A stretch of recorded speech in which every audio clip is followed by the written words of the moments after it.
The Honorable Bernos is recognized to sponsor the measure. Thank you, Mr. Speaker. Mr. Speaker, dear colleagues, it is my honor and privilege to sponsor the proposed budget of the Office of the President for fiscal year 2024.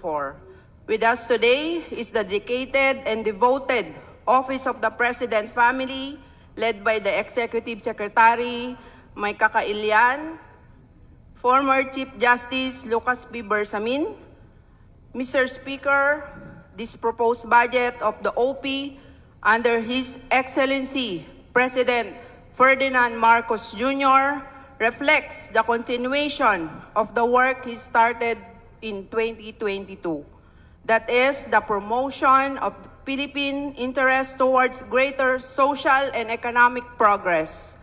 For 2024, while this proposed budget has an adjustment in the funding for personnel services due to the reorganization of the staffing to suit the objectives of the current administration, the budget for maintenance and other operating expenses and capital outlay are increased to reflect the need for improvements in the programs and facilities of the Office of the President.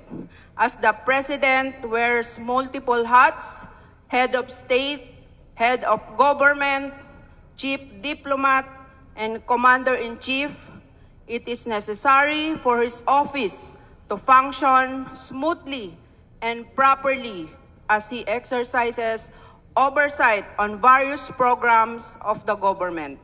On behalf of all Filipinos, I enjoin my fellow representatives to approve the budget of the Office of the President, ensuring that an ample budget is provided to the OP in the same as putting our faith and trust that President Bongbong Marcos, the occupant of this most excellent office, will perform his sacred constitutional duty towards keeping our institutions working for the well-being of all Filipinos.